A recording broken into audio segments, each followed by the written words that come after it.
right, good evening. Room full of beautiful people. Welcome to my Mayor Lecture Series. I'm the host, Mayor Stefan Roots.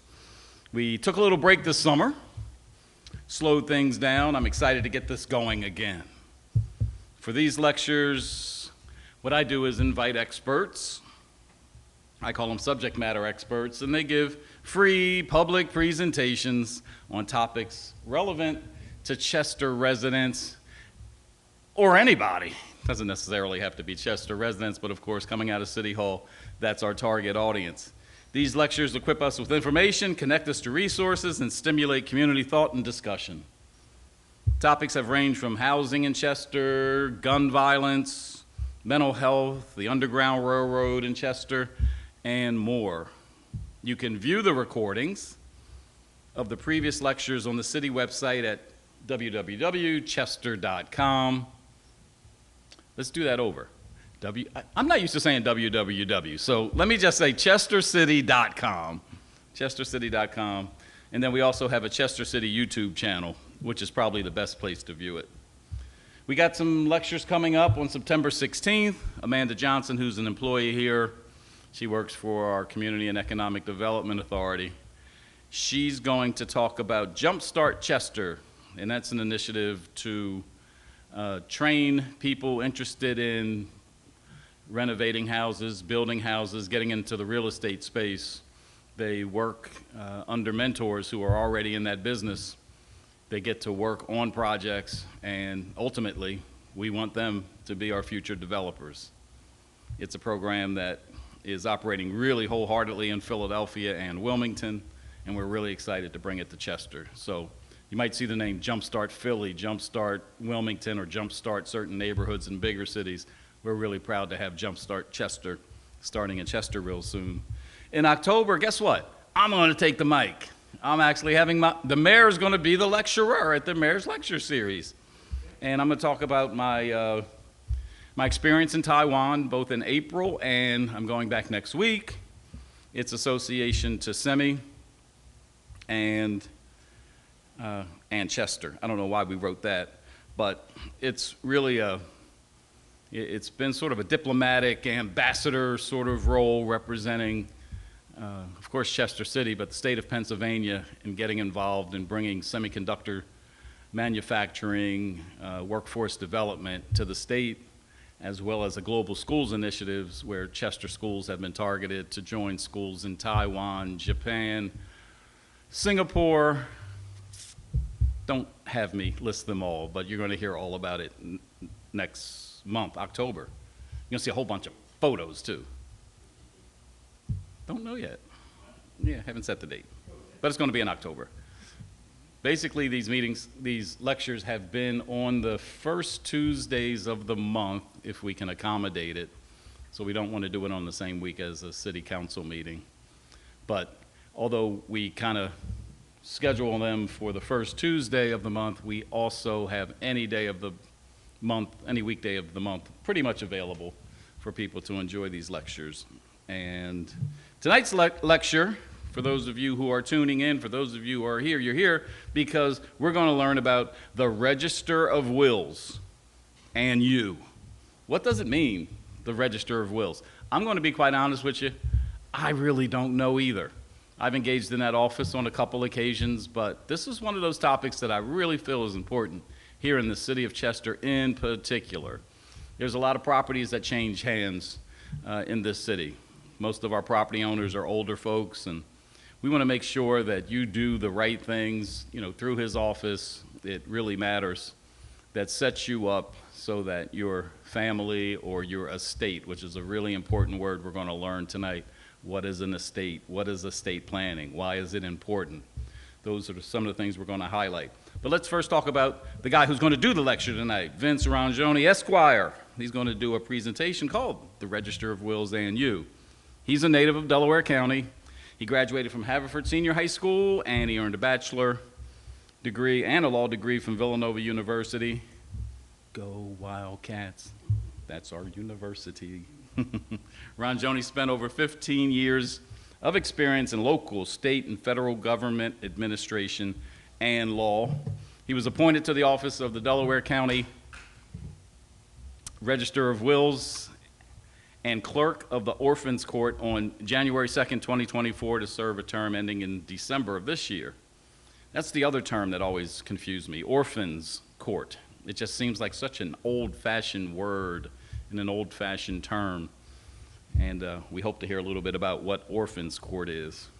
In his free time, Vince likes to hike. He's a beachgoer, Villanova basketball fan, resides in Upper Darby with his wife and their 2 young children, one who looks just like him.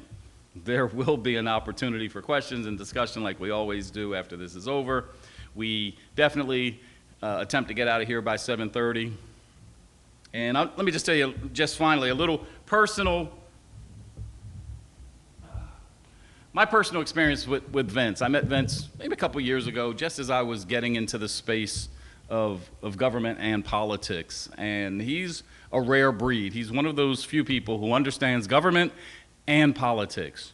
Sometimes I get criticized for going outside of the city and seeking knowledge and advice, but this guy, you know, I've worked with him on a few occasions very closely for a good time there, and he's a beast in both of those areas. He's a guy I really count on when I need some advice, when I'm stuck, when I need a contact or, you know, a place to go, when I'm needing some assistance. I'm really happy he's in county government in this capacity, because the guy is genuinely a wonk when it comes to government, politics, that whole bit. Very well respected throughout the county in that space. If I could find a place for him to work here, I probably would, but he doesn't want to come here. He's done some really big things. Upper Darby, I guess, was the last place you really hung your hat in real city government. But this is your time, man. We really looking forward to hearing from you. Some of the words that, you know, we have an attorney in the room. Tangled deeds is something that I keep hearing about that I don't understand, but I know it happens quite a lot. But the one thing we talked earlier today, in the city of Chester, we have tangled families. We have a lot of complicated families in this town. You know, mom's not married to dad, and, you know, there could be, you know, offspring from several different, you know, women or men, depending on the case. And I'm one of those, like, kids who, you know, went through that same situation. And I know that oftentimes it brings a lot of confusion. It brings a lot of heartache. There's fights at the funeral or whatever. But when you have these issues with property that can be settled, you know, way early before things get to the point of death in particular, he's the guy that you're going to end up seeing, filing it, making sure it's all perfect. So I'm going to sit here and just be a sponge. The floor is yours, Vince Rongione, Esquire. Thank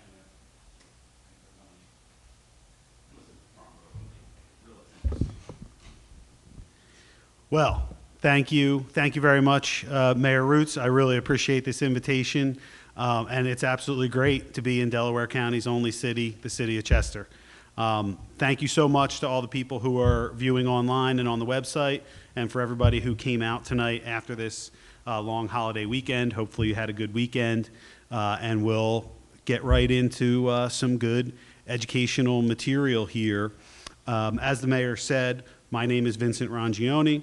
I am your Delaware County Register of Wills and Clerk of the Orphans Court, and we're going to get into more of what all that means. But before I get into that, I do want to just say again, thank you to Mayor Roots and to the people of the city of Chester for having me this evening. It's incredibly helpful for us to have other dedicated public servants who are doing their best to educate and inform their constituents and their residents about these important issues. What we say in our office is we're on a mission to make Delaware County residents the most knowledgeable and prepared in the country when it comes to these important life transitions that we handle in our office. And we look to people like Mayor Roots who believe in communication and transparency and just providing as much information as possible to the residents and the constituents so that they know how to navigate these government processes and can really make their lives better we believe that government can and should be a force for good in people's everyday lives. But if they're not comfortable with the government, if they don't know what services the government provides, then it becomes more difficult for the government to be that force for good. So we already went through some of my biography. I am a proud Delaware County native, and I do love to spend time in the city of Chester. I grew up in Havertown and now live in Upper Darby. We have a phenomenal staff in our office, in the Register of Wills office, and I'm very proud of that. We have a lot of lifelong Delaware County residents, people who have dedicated their careers to the service of the people of Delaware County. And so our chief deputy is Jason Cutts. He's a graduate of the University of Maryland and Drexel Business School, lives in Bethel Township, and is just thoroughly committed to service in our county.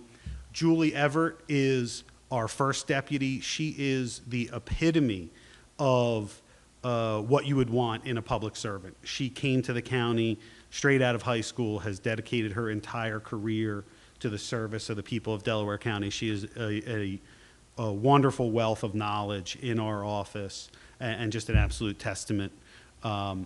Then we also have Cara Bolin, who is from Ridley Park, and Nyoka Suentes. They run our Orphans Court division.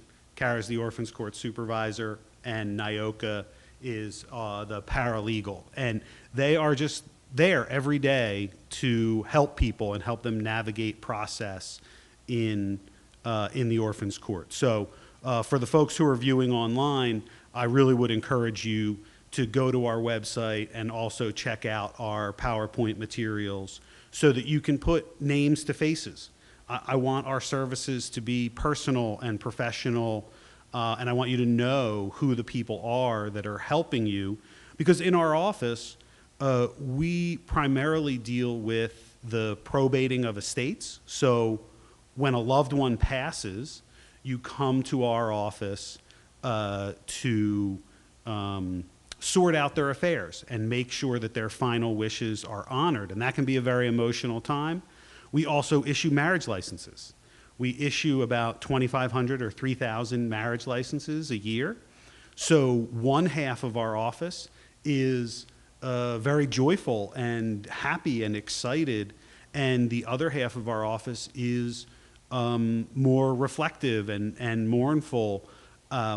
So I like to make sure that we have a personal touch, that you know who these people are that are helping you navigate. Because whether you're excited about your future and getting a marriage license or dealing with the loss of a loved one, your mind isn't really on complicated government paperwork and bureaucracy, and that's what we're there to do. And I use this slide because I want people to know sort of some of the volume and some of the challenges. So I mentioned almost 3,000 marriage licenses a year. We do about 5,000 probates per year.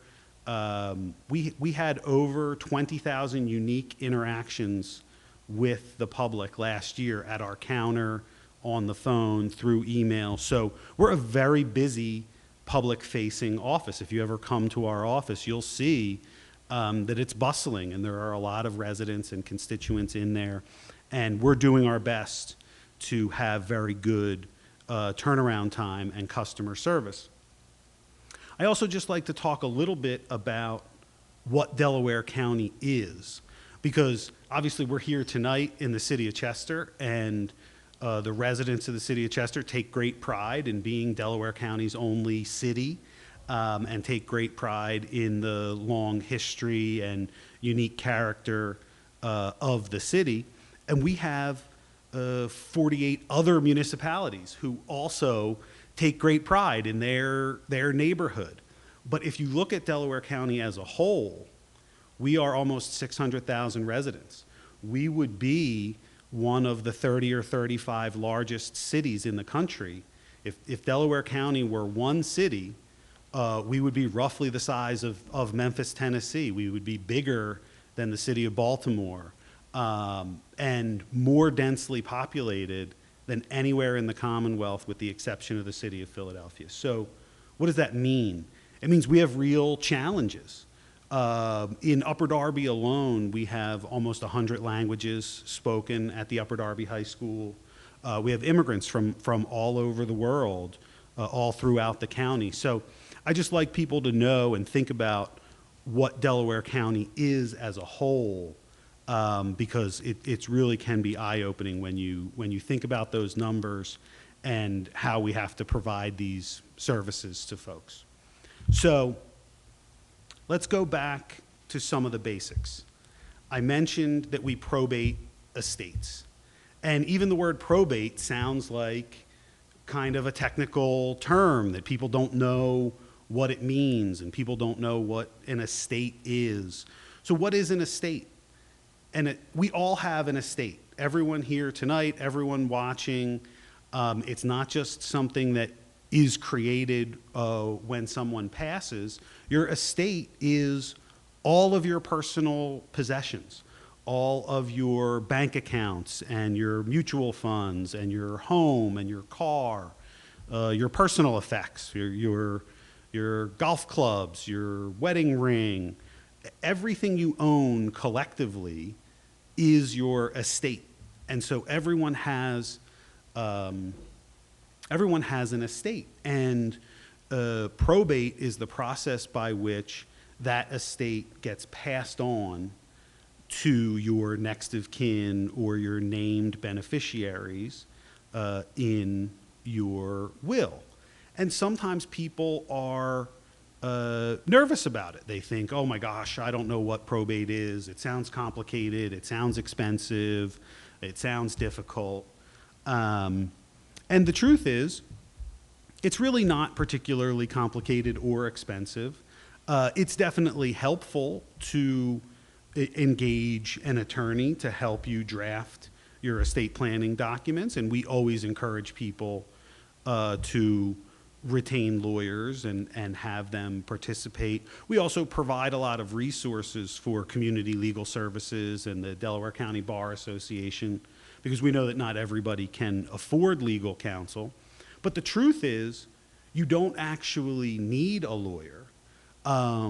What you need is a written and signed document that expresses your intentions. Now, if it's witnessed and notarized, that's even better. If you have two witnesses and a notary, then you have what's called a self-proving will. But in order for a will to be valid in Pennsylvania, you really only need a document that expresses the intent of the author and for it to be signed, and you have a will. So for anybody watching tonight, anybody in the audience who does not currently have an estate plan, you can right now, while you're listening to me, or as soon as I finish, go and draft something yourself to get you started that you could then bring to an attorney and flesh out more. So that's one thing that we do. And our primary responsibility in that process is to appoint and swear in either an executor or an administrator of the estate. So it's not for us to decide who gets the money and who gets the cars and all of that. Our office's primary area of responsibility in this process is making sure that the executor or the administrator is properly sworn in, and they have what they need to go and interact with the bank, the insurance company, the real estate agent. Because once someone passes, there's no one with the legal authority to act on their behalf. So you have to come into our office and be appointed and get what are called short certificates that show I, Vincent Rongione, am the named executor of XYZ estate and have the authority to sell this property, close this bank account, satisfy this mortgage, whatever the case might be. Again, another thing that we do a lot of is issue marriage licenses. When folks want to be married in Pennsylvania, there's there's a vetting process and a 3-day waiting period.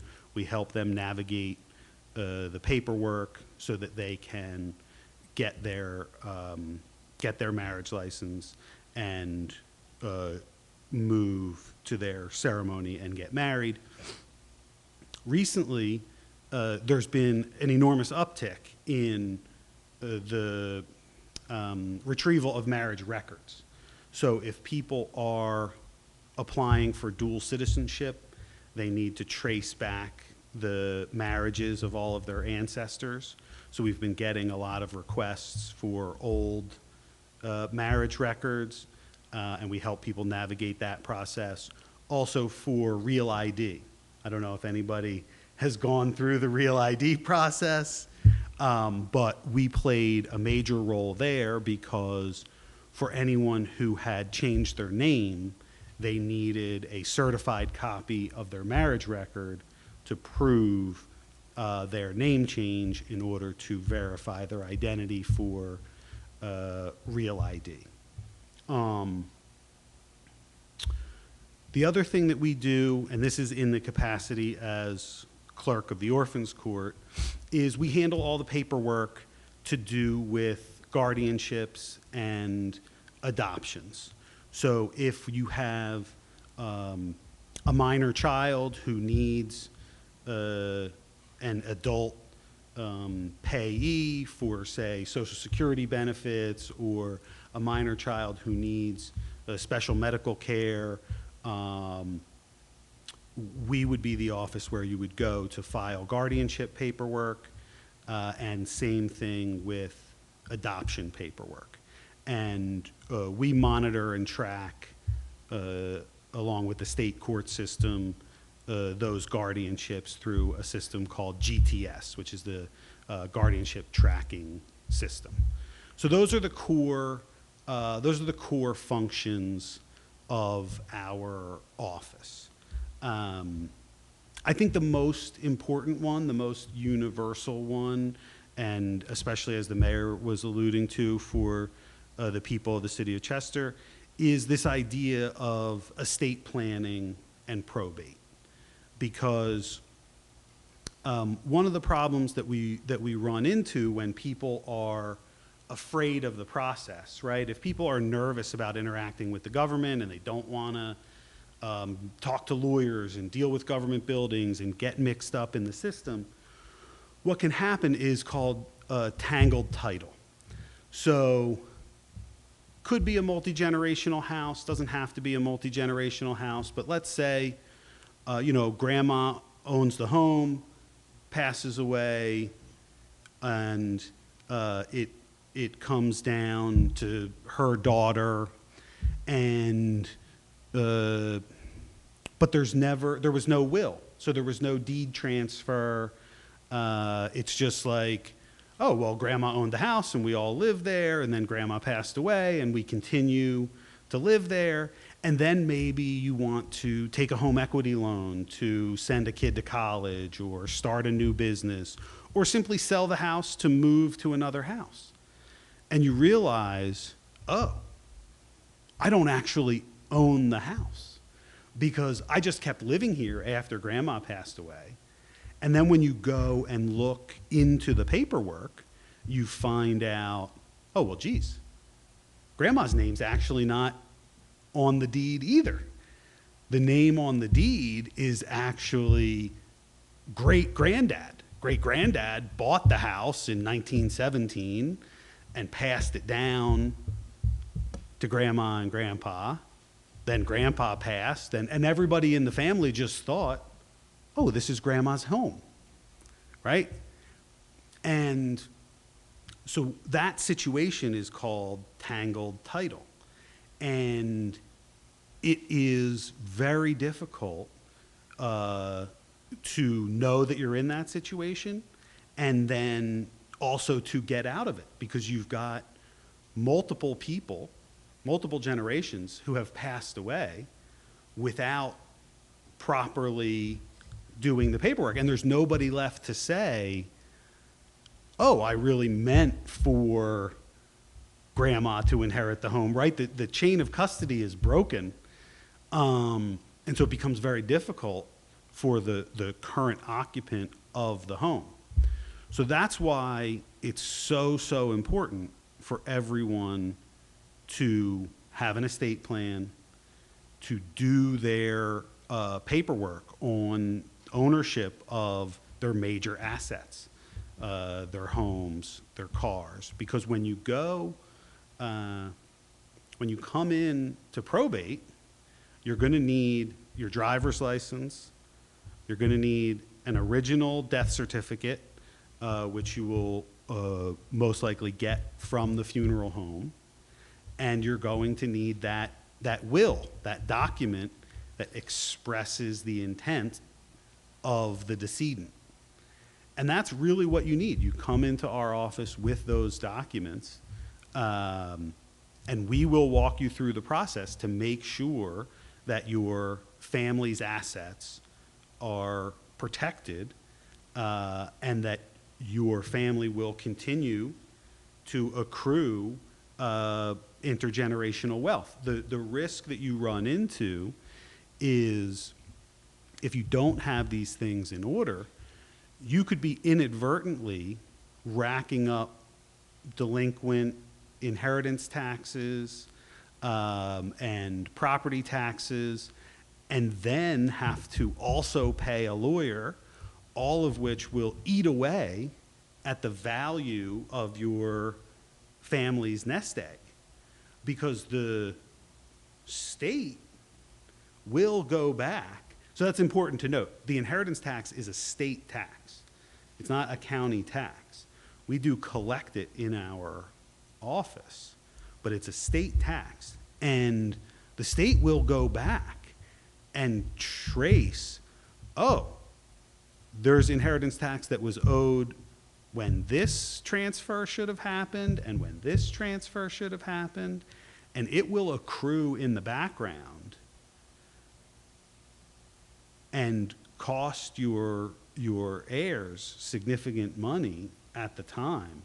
So it's very, very important that folks get a handle on this and have a plan in place so that their next of kin can come into our office, probate a will, and properly transfer assets down through the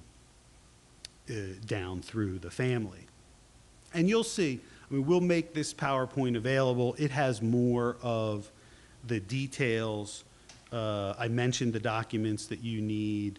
There's some interesting things about inheritance tax in Pennsylvania.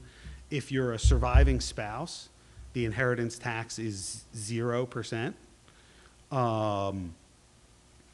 If you are a direct descendant, a son, a daughter, the inheritance tax is 4.5%.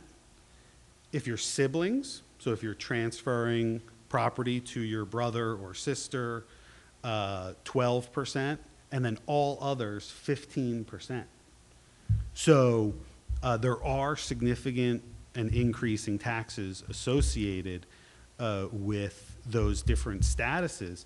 The other thing that we run into is, remember I said surviving spouse is 0% inheritance tax.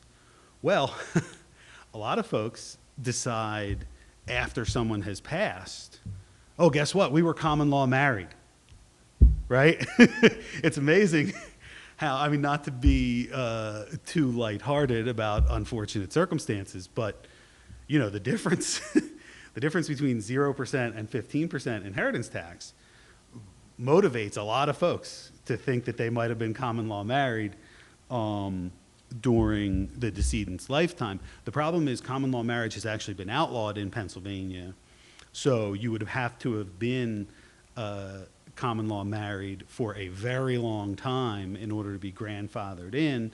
And I mean, I'm not here to, you know, preach about the benefits of of marriage or not. Everybody should make their own decisions and should not do it based on inheritance tax. But it is interesting and of note that's one of the things. And you can also deduct funeral costs and other administrative costs from from the inheritance tax. So again, it's really not something to be nervous about or afraid of. It's certainly not a reason to not probate an estate and have a plan in place. So you really want to make sure that you're doing those things. Now, this is another thing where probate and non-probate assets. So a probate asset is an asset that would pass by virtue of the will. Something that is in the will that says, you know, I, Vincent Rongione, want to leave my baseball card collection to my son, or my car to my daughter. Something where the bequest is written in the will, and that is a probate asset. Non-probate assets, so this is another thing that you can talk to your attorney or estate planner about, because things that have named beneficiaries. So if you have a life insurance policy and you name your spouse, daughter, nephew, neighbor, doesn't matter, whoever the named beneficiary is, just as a matter of law, will receive that benefit.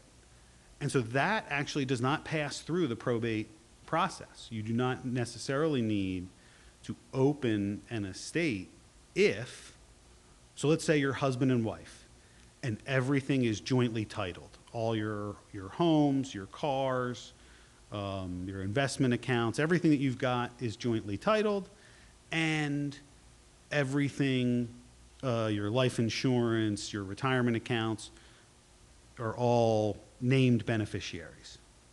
So in that situation, you really don't need to open an estate, because everything would pass just as a matter of law. Now, it's still recommended that you would name an executor and probate an estate, just to deal with personal effects, personal belongings. But of course, that could also just be handled by the surviving spouse. So every situation is going to be different when you go to speak with your estate planner about what is going to be a probate and non-probate asset.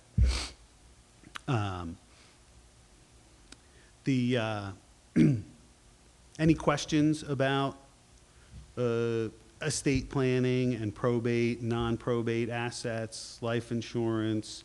I mean, I saw some nodding heads and look of, yes, sir.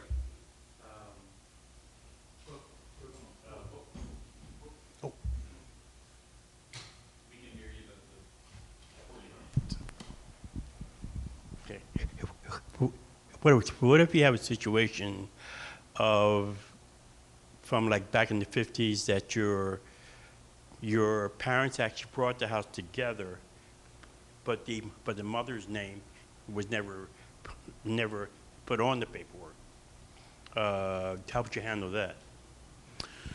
So, I actually had a situation kind of like this in my own family, where my father had inherited a piece of property that my mother's name never ended up on.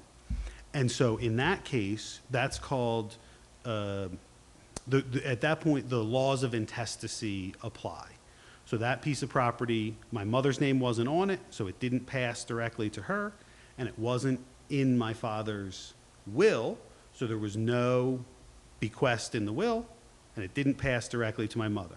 So there is a state law called the laws of intestacy, and they set up the framework for how those types of assets will pass through the generations. And so in this case, my mother inherited 50% of the property, and myself and my two siblings inherited 1/3 of the other half each. And so in that situation that you described, it would be the same thing, where your mother, I guess, would inherit half, and then any of the siblings would split the other half. So if you were the only child, it would be half to you and half to her because of the laws of intestacy. But in order for that to happen, you've got to come to our office and open up an estate. Because as it stands now, the legal name on the property is your father, right? So you need to come and open an estate. You need to bring a death certificate and be named the administrator. If there's a will, it's the executor. If there's no will, it's administrator. So you would need to come and open an estate and be named the administrator so that you could execute that transfer. In our case, it was sort of an accidental oversight, and it was a little bit unexpected that my father got ill and passed. So the three children, renounced our interest to my mother. But all of those kind of nuances in the decision, that's up to you and your family and your estate planner. But that's what would happen in that situation. And if you don't address it, you run the risk of running into this tangled title situation. God forbid somebody needs long-term care or medical attention or what have you, and you go to try to sell the property or otherwise mortgage it to take advantage of the equity, you won't be able to do that because you don't own the property. So it's important. I mean, I just sort of went a little bit further than we typically go. Our office doesn't give legal advice, right? We can help you navigate the process and understand how the process works, but as government employees, we're not permitted to actually give you legal advice, which is why we always are encouraging folks to consult attorneys. But does that give you a rough idea of how? Yes, it does. Yeah. Very good. Yeah, sure. Good evening, everyone, and I apologize for my tardiness. How long does it normally take for this process of opening up the estate if all participants that are on the will are in alignment and willing to work together? How long would that process take from start to finish? Well, that's a great question with a great caveat, because we take a lot of pride in our office. We encourage people to make appointments to set this up, but we actually do also take walk-ins, and assuming that we have enough staff on that given day and so on. So if all of the interested parties, yes, right? All of the interested parties, the named beneficiaries, the executors, executrix, et cetera, if all of the interested parties are in agreement, we can actually get you set up same day. And you can come in, and in about 15 or 20 minutes, you have an appointment with a probate clerk, and you can walk out of our office with short certificates that will allow you to start closing bank accounts and selling real estate and dividing assets same day. Now, I obviously can't guarantee how long it will take the executor or executrix to go through the paperwork after that, right? So, but for our office, if everybody is in agreement, we can get you processed and on your way and moving same day. Now, how long it's going to take to sell the house and close the bank accounts and deal with the insurance company, that's going to vary depending on those institutions. But it really can be done in a matter of weeks or months, assuming you've got everybody in agreement.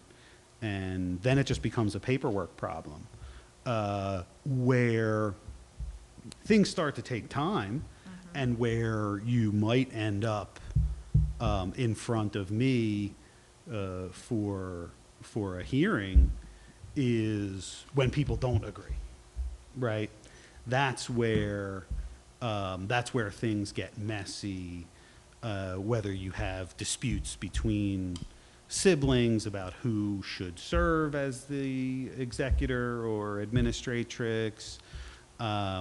You might have multiple wills, right? And so which will is valid and which will really was the person's last wishes.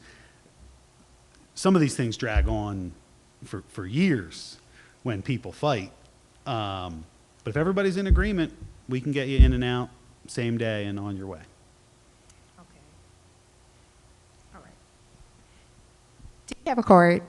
Yeah, no, Okay, absolutely. so Yeah. Oh yeah, please. If there is a misspelled parent's name on the marriage license, what problem does that cause? Well, it depends. So in general, it doesn't cause much of a problem. In the context of Real ID, it could cause a very significant problem because the federal government's goal with Real ID was a recommendation of the 9/11 Commission. So after 9/11 happened, Congress formed a commission to strengthen security around the country, and one of the recommendations that came out of that commission was this idea of Real ID. And to strengthen the credibility of our identification documents, right? The idea being that on 9/11, all of the hijackers had various falsified ID documents that enabled them to gain access. And so this Real ID was a recommendation. So the federal government's goal is to make sure that all of your identification documents match. And so a spelling error on any of those documents, your social security card, your birth certificate, your marriage license, could cause you an issue. And what you would need to do is simply go back and amend those records. The good news is we're the keeper of the marriage record, and it's relatively easy for us to help you with your marriage record. It would be more complicated if you needed to, say, deal with the Social Security Administration to get a new Social Security card, or vital records to change the name on your birth certificate. But yeah, if you just come into our office and talk to one of our marriage clerks, if there's spelling error on a marriage record, we can help you with that. Would it be for Real ID or just in general you want to get it cleaned up? When applying for the Real ID, we came to your office and they told us that we needed a different marriage license. Marriage licenses have changed. So they fixed up and gave us the new marriage license, and they misspelled my father's name. So we have the Real ID, but we got a messed up other thing with the name. Got it. But you were able to get the Real ID. Yeah. Okay. Yeah. Well, But that's I mean, good. but we Kind don't of. know what that does, going forward.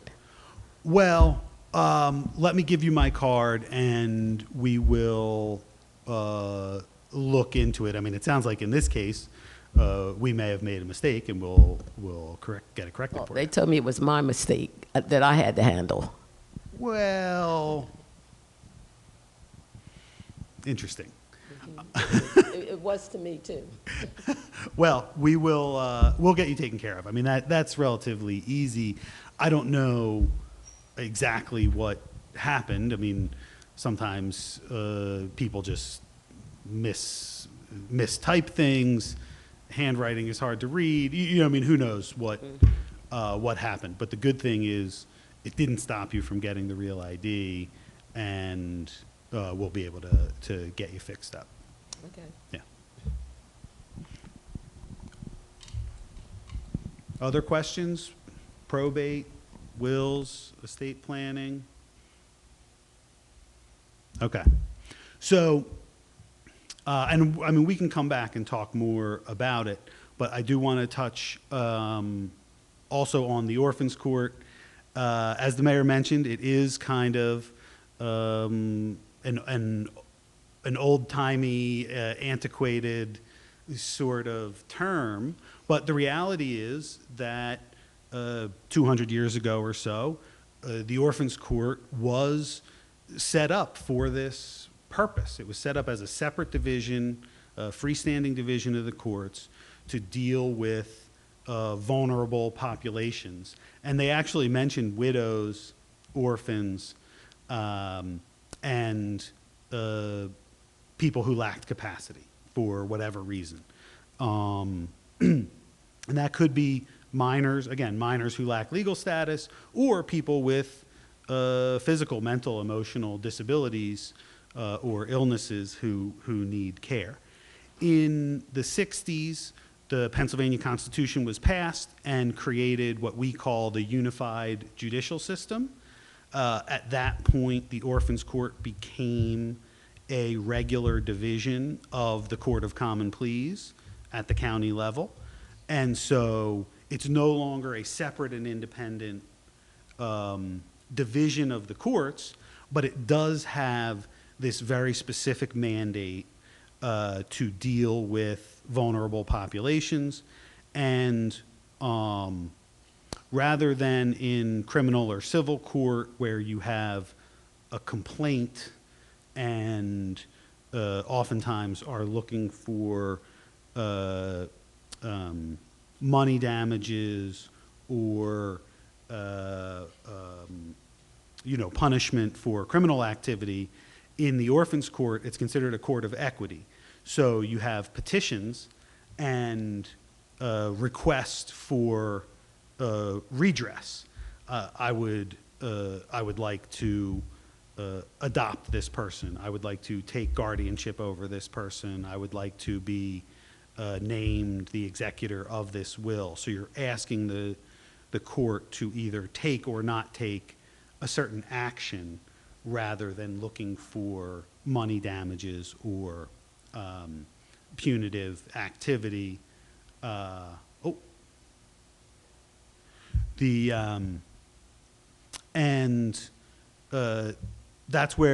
where we come in. It's a lot of very sensitive information. Adoption records are highly confidential, and we take very seriously the responsibility of safeguarding those records. Guardianships are incredibly important. I mean, sadly, either again, minors who lack legal status, but also we think of alleged incapacitated people sort of at the end of their life, right? And being very vulnerable.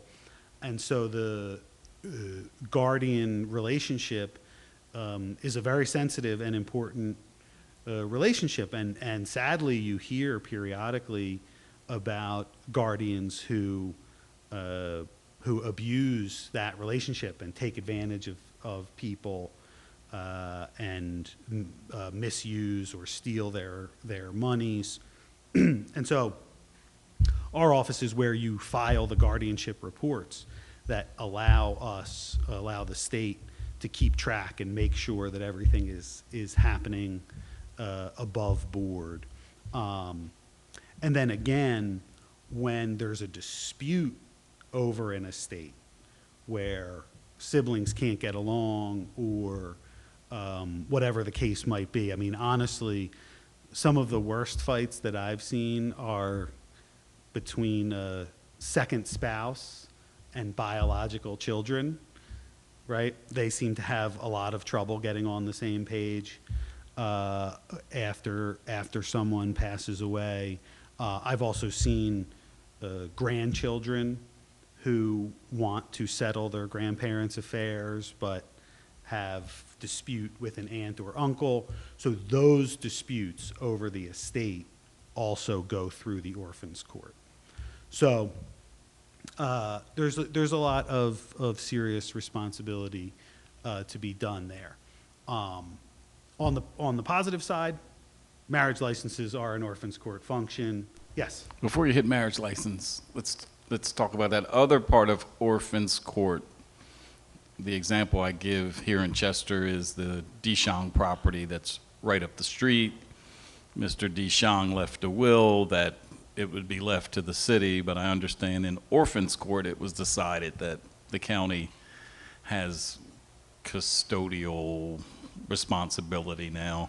How's orphan court work in situations like that, where it doesn't seem to be people related, but decisions are made, I guess, because of the fact that it's will related?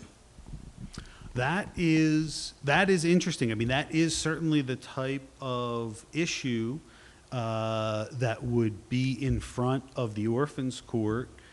It's a little bit hard for me to say specifically, but in general, the prevailing public policy interest is to have the decedent's wishes honored. And so if the decedent spelled out in a valid will that they wanted the property to go to the city of Chester, I would think that the judge would do their best to try to honor the decedent's wishes. Now, it sounds like in this case, there might be some intervening reason where maybe, yeah. That reason is probably the money that was left to care for the property was also for the city to take care of, and the money had just either been squandered or they just ran out of money and the property couldn't be maintained, and that's where the county came in. Interesting. So did the county come in like through the redevelopment authority, or, I mean, because again, I don't want to get into too far into specific legal machinations or. I don't either. I was just fascinated that orphans courts are the ones that's decided in, or, you know, in your time there, I know it's been short, but have you had that type of complicated, non-family related, personal related type things that have come through orphans court? Like, You know, we have a couple different situations that are somewhat similar to that. So, like sometimes in a wrongful death situation, an estate needs to be raised in order to pursue a cause of action for a wrongful death. There's also a situation where if there are taxes owed, the Department of Revenue will raise an estate to try to satisfy bills that are owed, and those things do typically go through me as the register and then through the orphans court to be finalized. I can't quite think of one exactly as you're describing. I'm still having trouble figuring out how the county became involved. Is it a situation where there were county taxes owed and they interceded to try to satisfy the county tax bill? I mean, because again, if it's a valid will and the city is the named beneficiary, it should be difficult for any other party, county or otherwise, to intercede. We should probably, get more into it offline so I can get into the details and help figure it out for you. Sure.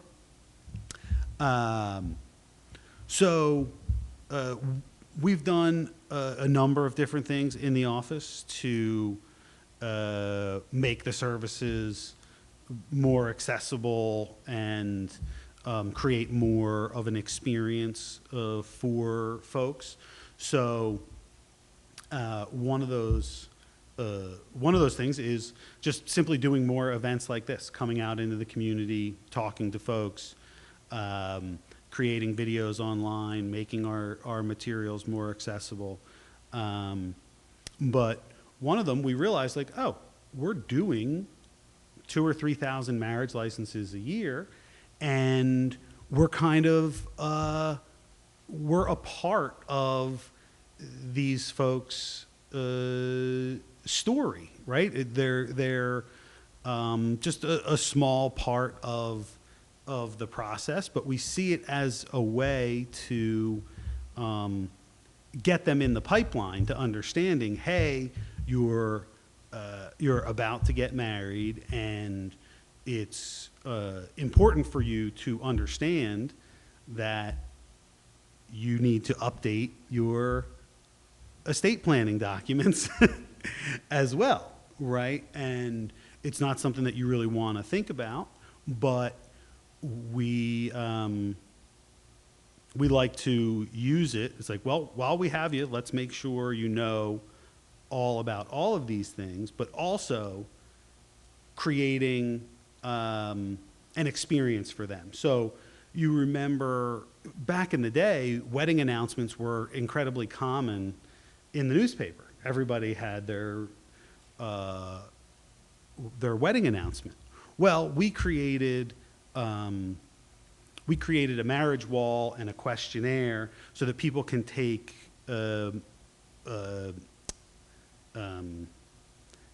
nice photos in our office, and we then post them online that kind of create that old-timey experience of a marriage announcement, and we highlight it. We call it Marriage Monday.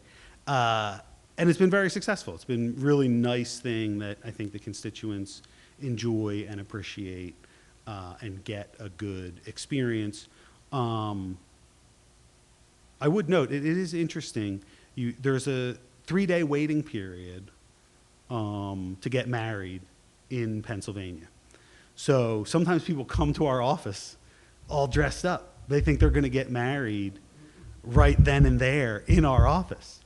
And it's like, well, you got to wait 3 days. We'll issue you a license, but you can't actually get married for 3 days, and the license is only good for 60 days.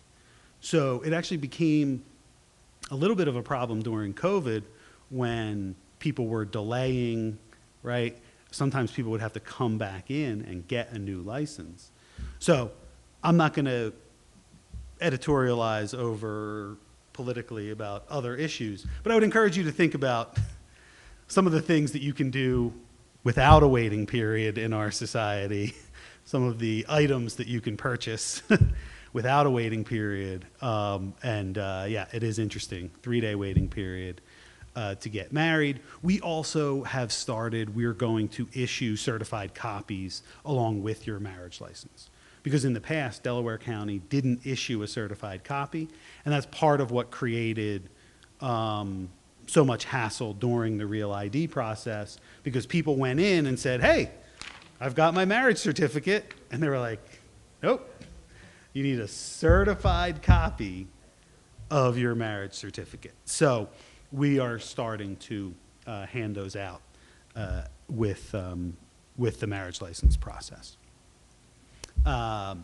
Copies of marriage records, we've talked a little bit about this, the different reasons that you might need a copy, dual citizenship and Real ID being the most common. And again, other counties, you have to make an appointment, you have to wait in line, you have to do all these things. We pride ourselves. I mean, we can almost always turn you around same day, get you copies of records. You can go online and order them and either have them sent to you, or you can come in and pick them up. So when you go to our website or go and reference this PowerPoint, you'll see there are QR codes that can take you right to where you get your marriage records. Same thing, name change. Your name does not automatically change when you get married. And we're not here to tell people to change their name or not change their name. That's an entirely private decision that's up to folks. But it's important to know that there is a process that you need to go through in order to get your name changed. It's not a process that happens in our office, but you do need your certified copy of your marriage record in order to go to the driver's license center or the Social Security office or wherever you're going to go through that name change process. So again, we talked a little bit about Real ID and the things that you need in order to get your Real ID. The most helpful one is your original Social Security card. If you don't have it, you can get a new one from the Social Security Administration relatively easily, but that's an incredibly important and helpful document when you're going through this Real ID process. Your birth certificate, also very helpful. And again, you want to make sure that the names match on all of these documents when you're going for your Real ID. So there are different driver's license centers. Some of them you can go and they will mail you your Real ID. Some of them you can go and get your Real ID same day. I personally went to the driver's license center on 70th Street in Philadelphia, got my Real ID same day. You can also get it same day at the Granite Run Center. So you have to have all your documents. They will make you wait in line for 2 or 3 hours, yes, and then tell you that you don't have all your documents. And I will tell you that I felt badly for a lot of people through the process, but we had one woman in particular who had been married twice, and she went to the DMV, waited for hours, came to our office, got a certified copy of her most recent marriage record, went back to the DMV, and they sent her away again because you need a certified copy for each name change. And nobody told her. I mean, if we didn't know she had been married more than once, our folks would have let her know. But I would encourage you to check with your state representative or check with our office. Go through your documents before you go to make sure that you don't end up in that situation. So we ran through a lot of information. We already did some question and answer, but I just want to go back and say again, our goal is to make our Delaware County residents the most informed and knowledgeable residents in the country when it comes to navigating these important life events. And we really do mean that and take that very seriously. So I want to encourage everybody to reach out to our office, come and see us, ask us questions. There's a reason why we highlighted the staff. There's a reason why we're out here on a Tuesday night. We really believe in helping you all protect yourselves and your families. And so it's just so important that you look at your documents, look at your estate plan, and make sure that you have your affairs in order when you come to see us. Because we're here. We're here every day. We're here when you need us. Luckily, you don't need us every day. But when you do, it's an important moment, and your mind is going to be elsewhere, right? And we understand that. So thank you again, Mayor Roots, for having me. Thank you all for being here and for listening online. And please, Vincent Rongione, Delaware County Register of Wills and Clerk of the Orphans Court, come and see us. We're here when you need us. All right, don't sign off yet. I got a couple quick hitters. Yeah, no, absolutely. A couple terms I need help with. Executor and the one that ends with the X. Is that a Yes. gender thing or? So oddly enough, it is a gender thing. So executor and executrix, executor is a male executor, executrix is a female, and the executor or executrix is the person with the legal authority to carry out the will. Okay. Second one. Same thing, administrator and administratrix. I'm not like a huge fan of using these terms. We're going to kind of phase them out to be gender neutral, but they are used that way in the law. I think I'm hearing you say, and it's the example of the Shang property. Yeah. Like, I would imagine there was an executor for his will, for the family purposes, but Sure. you kind of hinted that a taxing authority could be an executor as well. So could a will have more than one executor for different purposes? Yes. So a couple things. Important to note, and you'll see this when you interact with our office. I can't actually offer legal advice, right? And so it's important for me to make sure that I clarify that. But yes, a will, an estate plan can have co-executors where more than one person or entity is named to cooperate together, or they could be drafted with a more narrow focus. This person is in charge of distributing these assets, and this person is in charge of dealing with these areas, and so the estate plan can be drafted that way. Yeah. Okay, thanks. And I reached out to him trying to be sneaky, trying to get a favor done because I knew the role that he played. I wanted to read somebody's will. I'm going to be serious. I wanted to read a will. And I was like, hey, Vince, I'll give you this name. See if you can slide me this will. And his response was so nonchalant, but professionally given. I didn't know that if it was a probated will, if everything was done, it's a public document. And I got it the next day, thinking I was being sneaky. I was like, darn, it's actually maybe a request you get more often than I would have imagined. Yeah, well, it is an interesting thing. They do become public documents.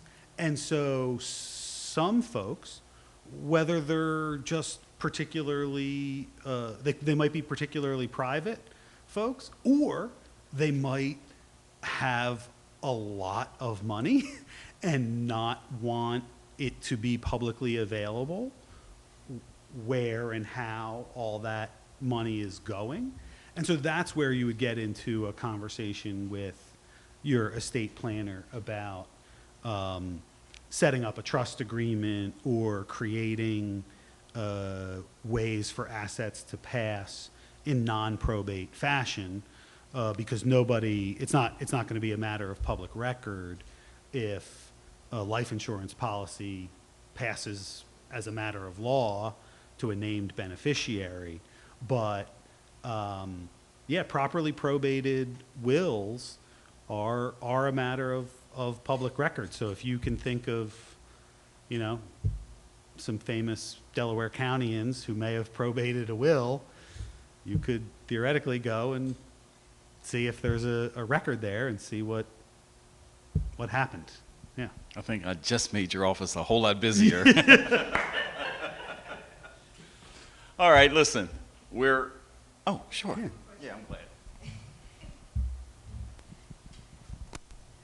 So as I pull up a will right now, if there are individuals that's in a will that are currently deceased, do the survivors have to have a copy of their death certificate when the will is going to probate? So hypothetically, Yeah. we're in our grandparents' will. Right, sure. And some of the family members that's in the will has now transitioned. Sure. But if you don't have access to their death certificate, will that hold up the process? It could. Okay.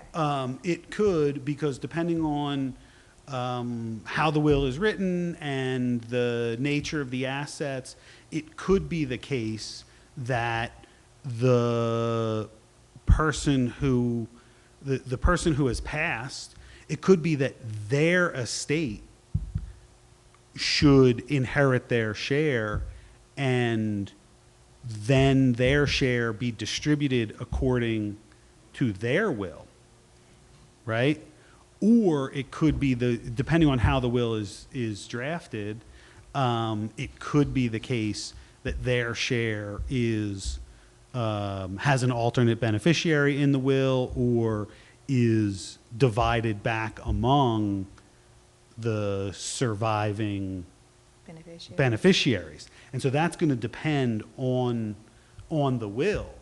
But I have seen that situation more than once where there was a dispute about the validity of the beneficiary's will.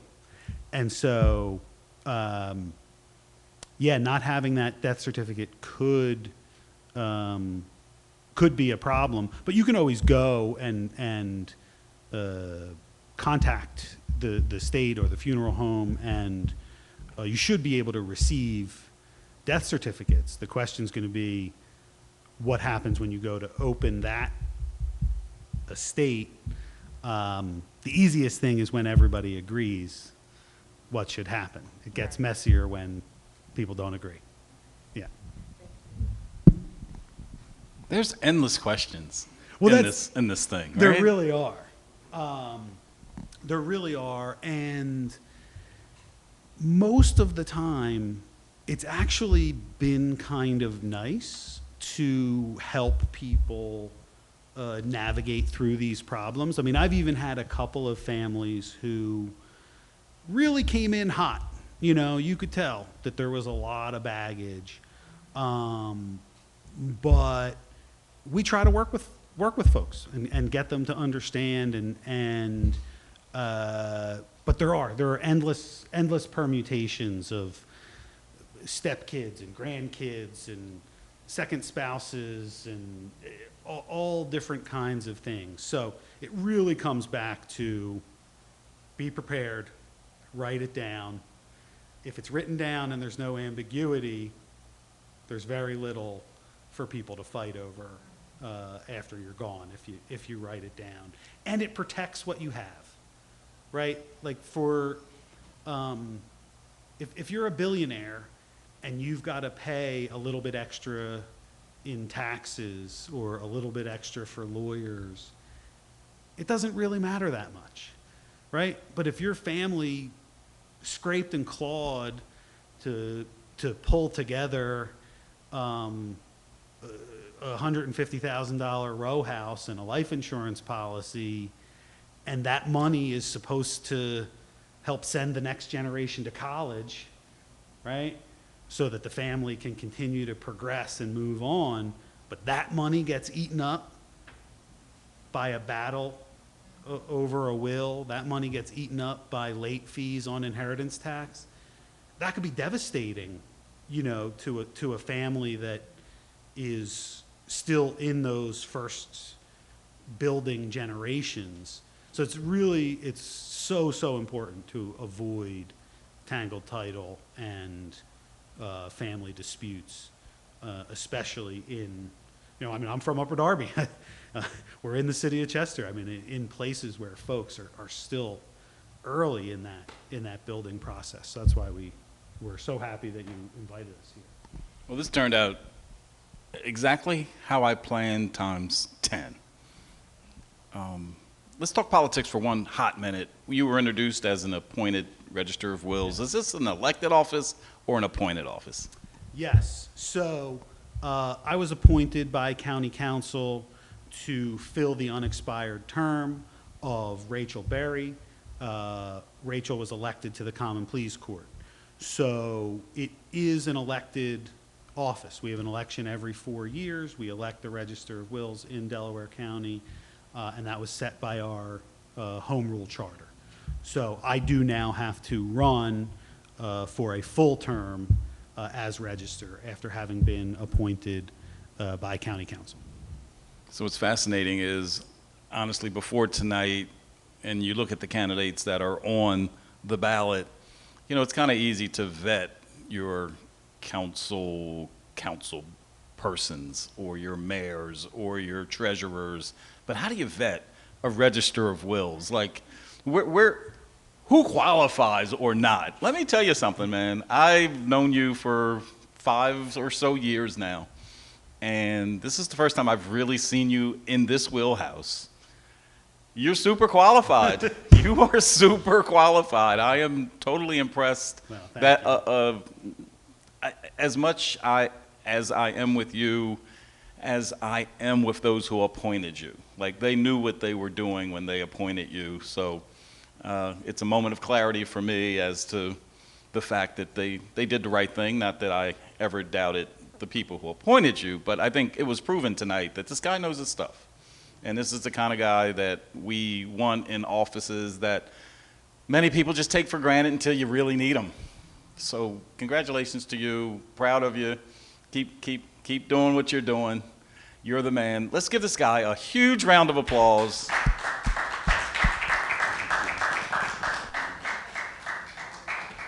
And we got 2 minutes to spare. Great job. Man. Thank you. All right. So it looks like he brought some swag, and anybody who brings swag never wants to take it back. Please. Having been on that side of the table before. So come and get yourself some information, notepads, cups, bags, and a camera. Oh, okay. Thought that might have been the parting gift.